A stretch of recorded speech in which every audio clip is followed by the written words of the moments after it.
Hello everyone, dear student. This is second lecture of chapter Agriculture of Geography class 10th. So previously we have learned about what is agriculture and what is the chapter about. So in this chapter we are going to cover different topics like types of farming, cropping seasons in India and major cropping in India. Major cropping or major crops grow in India. So, firstly, we are going to introduce about what are the different types of farming methods which are used in our country. As you all know, our country is agriculture based country, and the agriculture is the old economic activity in our country. So, in this different types of farming, first is the primitive subsistence farming. This type of farming method is the very earlier method of farming. It, it was practiced from the ancient time over a small patches of land with the help of primitive tools. Primitive tools are the primary tools.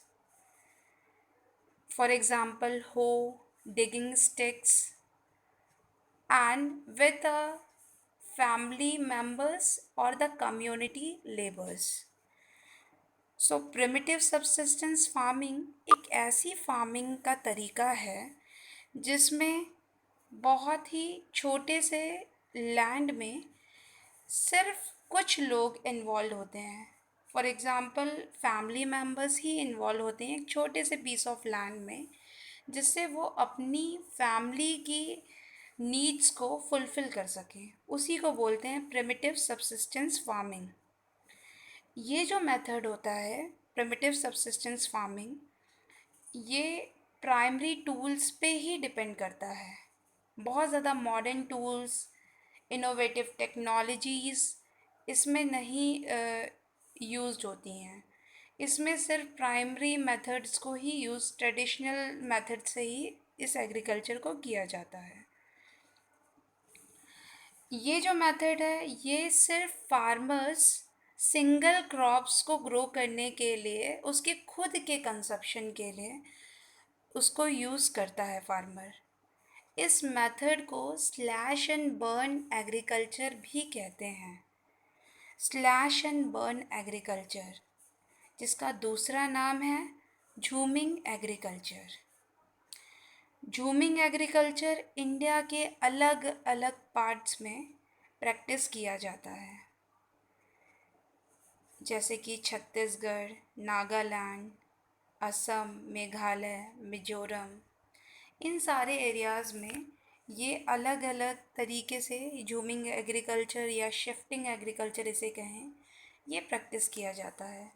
तो primitive subsistence farming में slash and burn agriculture के साथ जितने भी हमारे primary tools हैं उनकी help से ये एग्रीकल्चर प्रैक्टिस की जाती है, जो कि ट्रेडिशनल मेथड ऑफ फार्मिंग ही है, क्योंकि ये डिपेंडेंट है किस पे, मॉनसून पे, इरिगेशन के लिए. Now second is intensive subsistence farming. Intensive subsistence farming is a farming method which is practiced in area of high population pressure on land.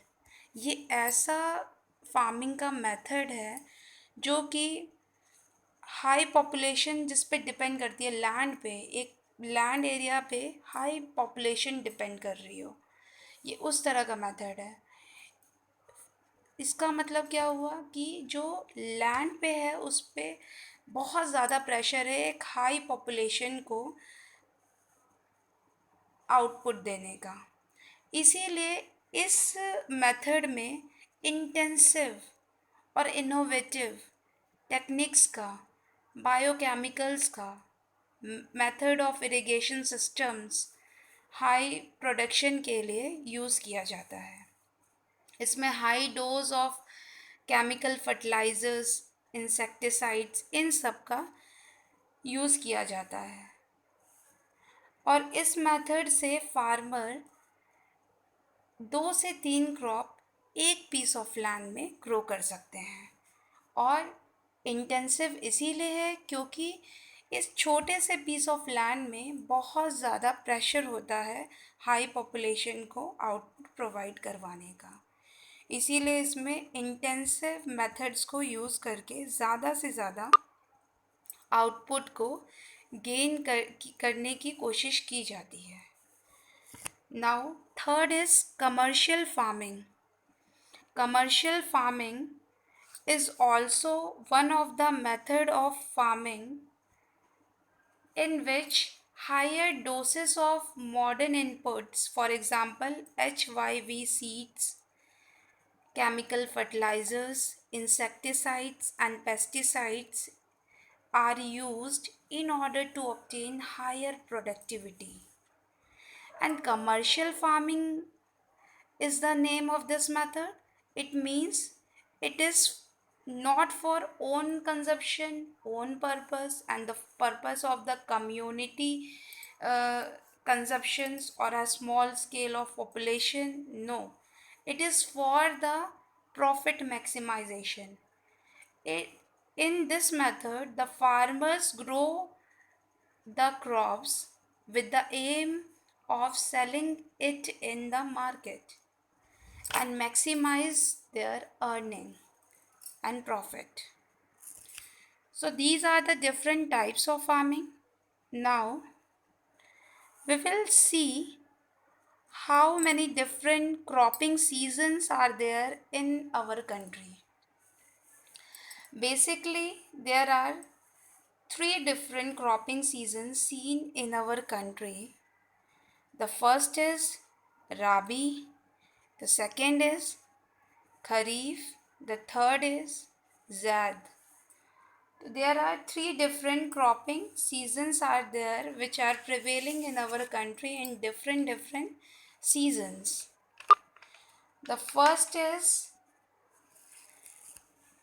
Rabi season. Rabi season is a season in which crops are sown in winter from October to December and harvested in summer from April to June. रबी की crop एक ऐसी crop होती है जो कि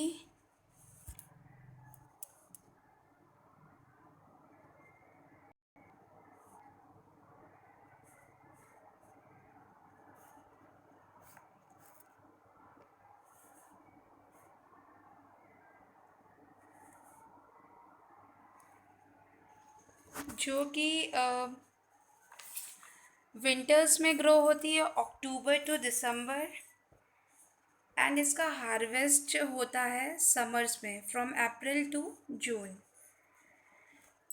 यहाँ पे बहुत सारी ऐसी क्रॉप्स होंगी, मुझे लगता है कि आप लोगों को ये सारी चीज़ें याद आ रही होगी क्योंकि ऑलरेडी हम लोगों ने ये सब पढ़ा हुआ है पहले भी। तो राबी क्रॉप्स के कोई एग्ज़ाम्पल मुझे दे सकता है क्या?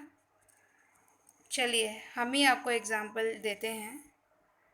राबी क्रॉप्स के जो एग्ज़ाम्पल हैं उसमें एक तो हम लोग जो हमारा स्टेपल फूड है इंडिया का, वीट, गेहूँ, आपको पता होगा, मस्टर्ड, ये सारी जो है पी, ग्राम, ये सब क्या है? राबी की क्रॉप है।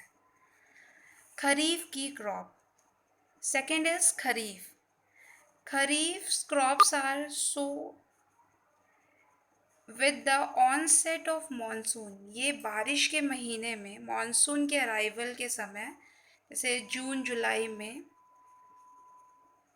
सो की जाती है और इसका हार्वेस्ट जो होता है वो विंटर्स के स्टार्टिंग में हो जाता है, विंटर्स से पहले, मीन्स सितंबर टू अक्टूबर के करीब करीब इसका हार्वेस्ट हो जाता है।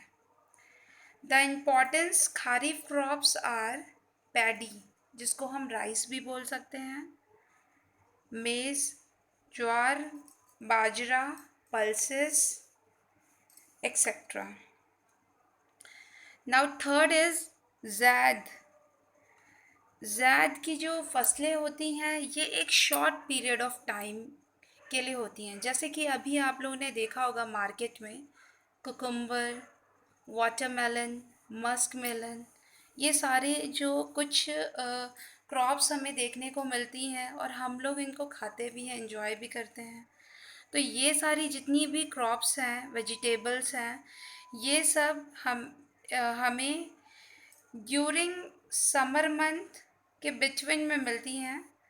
ये समर में हमारी जो एक ब्रेक आता है, जैसे कि रबी और खरीफ की फसल के बीच में जो एक ब्रेक आता है समर्स का, उसमें मिलती है। मीन्स अगर मैं आपको मंथ बोलूँ तो जैसे अप्रैल है, अप्रैल में इस समय कुकुम्बर, वाटरमेलन, मस्क मेलन, ये सारी जो फसलें आती हैं, ये सारी जो क्रॉप्स आती हैं, ये होती हैं ज़ैद की crops. Now the third is major crops in India. India में different different types of crops पाई जाती हैं, जैसे कि हमारी कंट्री में बहुत सारी अलग अलग तरह तरह की क्रॉप्स, क्योंकि हमारी कंट्री का geographical location, physical division, different types of soil forms, जैसे कि हम लोगों ने पहले भी पढ़ा है, हमेशा पढ़ते आए हैं कि इंडिया का physical division, physical pattern, land forms, soil forms, ये बहुत ही ज़्यादा अलग अलग एरियाज़ में बहुत डिफरेंट है। मीन्स इंडिया की cultural heritage, geographical physical diversity जो है वो यहाँ पे भी देखने को मिलती है। हमारी क्रॉप्स में भी बहुत ज़्यादा डाइवर्सिटी देखने को मिलती है। तो यहाँ पे अलग अलग तरह की क्रॉप्स पाई जाती हैं, जैसे कि grain crops, non grain crops, non food crops. Grain crops जो कि अनाज वाली क्रॉप्स, जैसे कि राइस, वीट, पल्सेस, जो कि हमारा स्टेपल फूड है। ऑल ओवर इंडिया में ये कॉमनली पॉपुलर है, हर जगह खाया जाता है, हर घर में खाया बनता है ये। दूसरा, non grain crops. Non grain crops are the crops like sugar cane, oil seed, tea. ये सारी अनाज नहीं है, ये हम लोग कंजप्शन के लिए यूज़ करते हैं, but they are not grain, they are non grain crops. Now last is non food crops.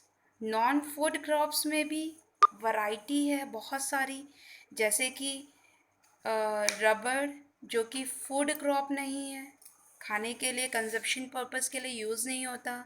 Silk हो गया, कॉटन हो गया, जूट हो गया, ये सारी हो गई नॉन फूड क्रॉप्स।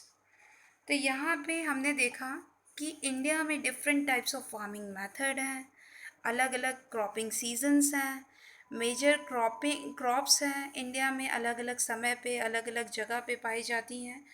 तो हम अब आगे थोड़ा और बढ़ाते हैं इस वीडियो को, और अब ये जानने की कोशिश करते हैं कि जो ग्रेन क्रॉप्स हैं उसमें कौन सी ऐसी पॉपुलर और मेन ग्रेन क्रॉप्स हैं जो कि मतलब इंडिया में मोस्टली पॉपुलर हैं, उनके लिए कैसा टेम्परेचर रिक्वायर्ड है और ये कहाँ कहाँ मेनली पाई जाती हैं। तो सबसे पहले हम स्टार्ट करते हैं राइस से। Rice is the major staple food of India. ये बहुत ही मेजर स्टेपल फूड है इंडिया का। इंडिया में राइस एक अच्छी अमाउंट में प्रोड्यूस किया जाता है और इंडिया सेकेंड लार्जेस्ट प्रोड्यूसर भी है राइस का।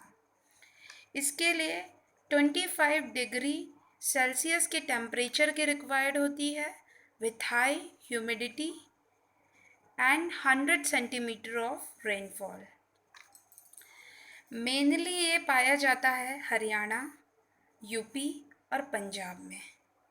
बहुत ज़्यादा इसकी प्रोडक्टिविटी होती है इस एरियाज़ में। मैं आपको जो इम्पॉर्टेंट चीज़ें बता रही हूँ हर क्रॉप्स के बारे में, आप इस लेक्चर के साथ साथ इसको पॉज कर करके भी आप नोट डाउन कर सकते हैं।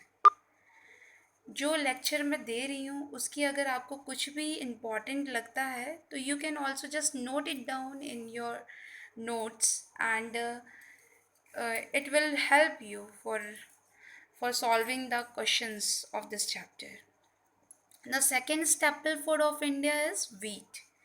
Wheat भी इंडिया का एक मोस्ट इम्पॉर्टेंट स्टेपल फूड है, जो कि आप सबको पता है कि जो वीट है वो एक राबी क्रॉप है और राइस क्या है, खरीफ की क्रॉप। ओके, तो वीट जो है वो कूल क्लाइमेट में इसको ग्रो किया जाता है and with 50 centimeter to 75 centimeter of rainfall it required. Wheat का सबसे ज़्यादा प्रोड्यूसिंग स्टेट जो है वो एमपी, यूपी, बिहार, हरियाणा, पंजाब है, जो कि ज़्यादा से ज़्यादा वीट्स को प्रोड्यूस करते हैं। Now the third is the millet crops. Millet crop जो है वो एक बहुत अच्छी एक पावर सोर्स है न्यूट्रिशन का। इसमें बहुत ज़्यादा न्यूट्रिशियस वैल्यू होती है इन में। इसको हम मोटा अनाज भी कहते हैं, जैसे कि ज्वार, बाजरा और रागी। इसकी हायर न्यूट्रिशियस वैल्यू की वजह से ये बहुत ही हेल्दी फूड माना जाता है। मेनली जो मिलेट है उसमें 3 कैटेगरीज हैं, जैसे कि ज्वार, बाजरा और रागी। ज्वार का हाईएस्ट प्रोड्यूसर महाराष्ट्र है, बाजरा का हाईएस्ट प्रोड्यूसर यूपी है और रागी का हाईएस्ट प्रोड्यूसर कर्नाटका है। नाउ इसके बाद हम पढ़ेंगे मेज़ क्रॉप। मेज़, आपको याद आ रहा होगा मेज़, मक्के की फसल। मक्का जो है उसके लिए जो टेम्परेचर चाहिए होता है वो 21 डिग्री सेल्सियस से 27 डिग्री सेल्सियस रिक्वायर्ड है और ये ओल्ड एलुवियल सॉइल में अच्छे से ग्रो होता है। इसके जो मेजर प्रोड्यूसर स्टेट्स हैं वो हैं यूपी, कर्नाटका, मध्य प्रदेश, आंध्र प्रदेश और बिहार। नाउ प्रोटीन का पावर हाउस हम कैसे भूल गए? प्रोटीन का पावर हाउस मतलब कि पल्सेस। वेजिटेरियंस के लिए पल्सेस प्रोटीन का पावर हाउस और ये हमारा स्टेपल फूड में इंक्लूड होता है। इसमें दाल की बात करें तो अरहर, मूंग, उड़द, ये सारी कुछ बहुत इम्पॉर्टेंट मेनली कंज्यूम्ड पल्सेस हैं जो हमारे इंडिया के हर घर में कंज्यूम की जाती है। ये बेसिकली ड्राई कंडीशन इसके लिए रिक्वायर्ड है और लेस मॉइस्चर चाहिए होता है इसको। राजस्थान, यूपी, एमपी, महाराष्ट्र और कर्नाटका ये कुछ लीडिंग प्रोड्यूसर हैं पल्सेस के। तो ये हो गया पल्सेस, राइस, वीट, मिलेट्स, मेज के बारे में, जो कि हमारी ग्रेन क्रॉप्स हैं। अब हम बात करते हैं नॉन ग्रेन क्रॉप्स, क्योंकि जैसा कि मैंने आपको बताया कि इंडिया में बहुत सारी मेजर क्रॉप्स हैं, जिसमें से फूड क्रॉप्स भी हैं, नॉन फूड क्रॉप्स भी हैं। फूड क्रॉप्स डिवाइडेड हैं 2 पार्ट्स में, पहला ग्रेन क्रॉप्स और दूसरा नॉन ग्रेन क्रॉप्स। तो यहाँ पे अब हम बात करते हैं नॉन ग्रेन क्रॉप्स की। नॉन ग्रेन क्रॉप्स में basically sugar cane, oil seed, tea, coffee and horticulture crops पाई जाती हैं। Sugar cane, oil seed, tea, coffee and horticulture. Horticulture एक ऐसी प्रैक्टिस है जिसमें कल्टीवेशन किया जाता है वेजिटेबल्स एंड फ्रूट्स का, उसी को कहते हैं हॉर्टिकल्चर। तो अब हम बात करते हैं शुगर केन के लिए क्या क्या चीज़ों की ज़रूरत है और ये कहाँ कहाँ ग्रो किया जाता है। शुगर केन के लिए 21 degree Celsius to 27 degree Celsius temperature की ज़रूरत होती है। ये 75 सेंटीमीटर टू 100 सेंटीमीटर रेनफॉल इसको चाहिए होती है ग्रोथ के लिए। बेसिकली शुगर केन जो है वो सबसे ज़्यादा यूपी और महाराष्ट्र में प्रोड्यूस किया जाता है। Second is oil seed. Oil seed आप सबको पता है ऑयल सीड कौन कौन से हैं और उससे हमें क्या मिलता है। ऐसे सीड्स जिनसे हम ऑयल प्रोड्यूस कर सकते हैं वही ऑयल सीड्स हैं, जैसे कि मस्टर्ड, कोकोनट, सोयाबीन, सनफ्लावर, ये सारे ऑयल होते हैं। इनसे ऑयल प्रोड्यूस किए जाते हैं और ये एडिबल होते हैं और कुकिंग के लिए यूज़ किए जाते हैं। बेसिकली जो ऑयल सीड्स हैं वो सबसे ज़्यादा आंध्र प्रदेश, तमिलनाडु, गुजरात में प्रोड्यूस किए जाते हैं। Next is T. टी जो है उसका प्रोडक्शन ट्रॉपिकल और सब ट्रॉपिकल क्लाइमेट में होता है। इसके लिए फर्टाइल सॉइल के साथ साथ ऑर्गेनिक मैटर्स की भी ज़रूरत होती है। सॉइल के अंदर कुछ ऑर्गेनिक मटेरियल और उसकी अच्छी फर्टिलिटी इस प्लांट के लिए बहुत इम्पॉर्टेंट है। टी को प्लांटेशन क्रॉप भी कहते हैं। बेसिकली ये सबसे ज़्यादा प्रोड्यूस होती है असम, केरला और दार्जिलिंग में। Now move to the coffee. India में जो कॉफ़ी का प्रोडक्शन है वो अबाउट 3.2% है टोटल वर्ल्ड के कॉफ़ी प्रोडक्शन के लिए। इसमें केरला, कर्नाटक और तमिलनाडु जो कि हाईएस्ट और लीडिंग प्रोड्यूसर हैं कॉफ़ी के। Now the last is horticulture. Horticulture जैसे कि मैंने आपको पहले ही बताया, cultivation of fruit and vegetable is called horticulture. India is the second largest producer of the horticulture, which include all the fruit and the vegetables. It also contribute about 13% of the world's vegetables. India में कुछ ऐसे states हैं जो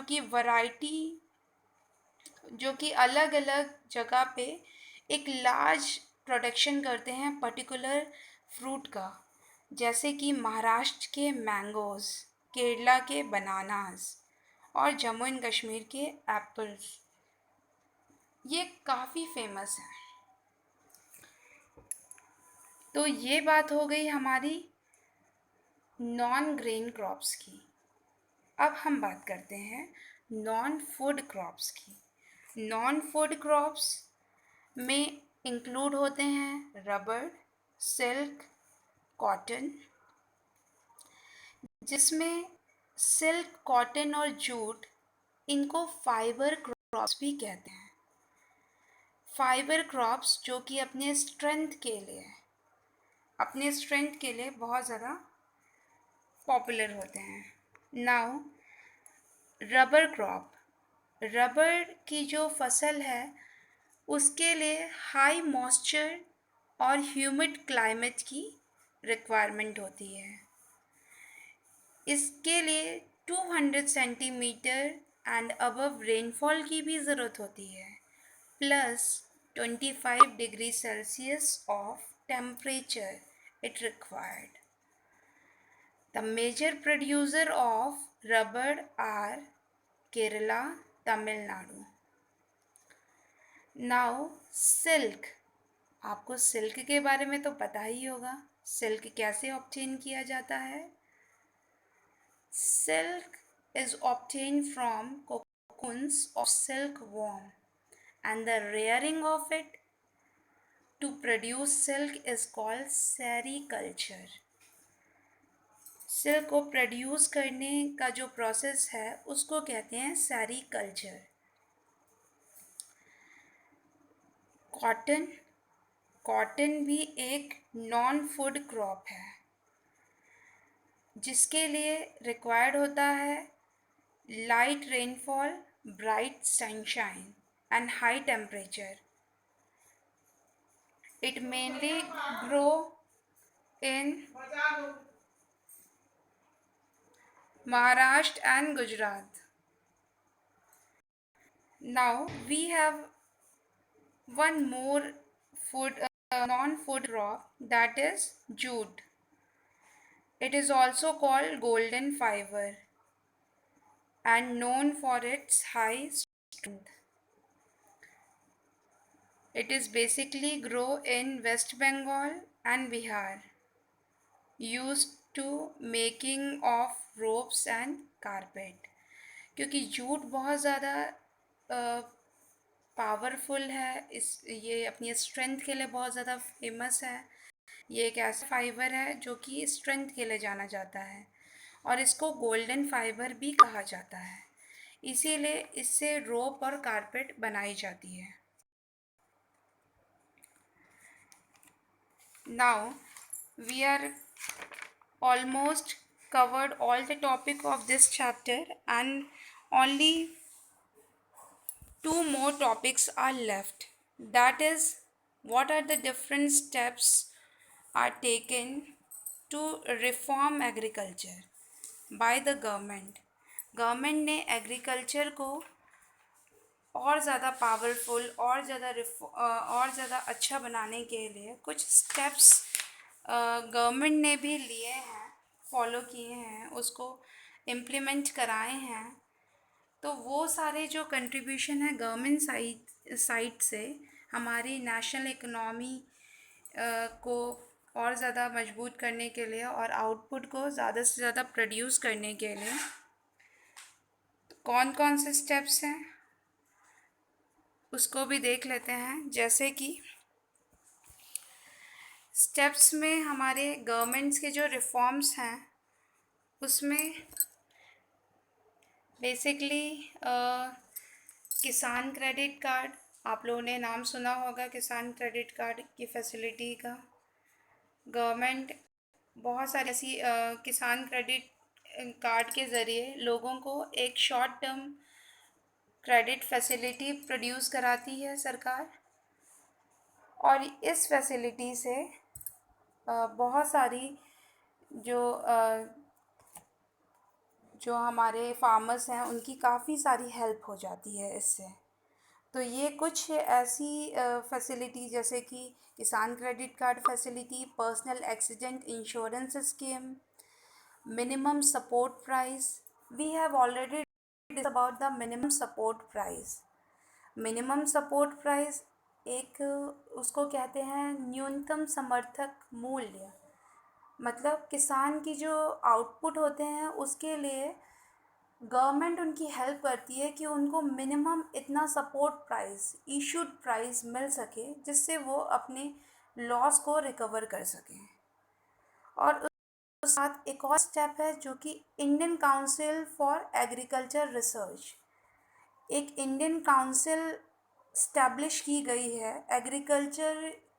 agriculture की new improve innovative technologies पे research करने के लिए कि किस तरह से हमारे आउटपुट को हम बढ़ा सकें. उसके लिए गवर्नमेंट ने बहुत सारी ऐसी रिसर्च इंस्टीट्यूट्स को सेटअप किया है.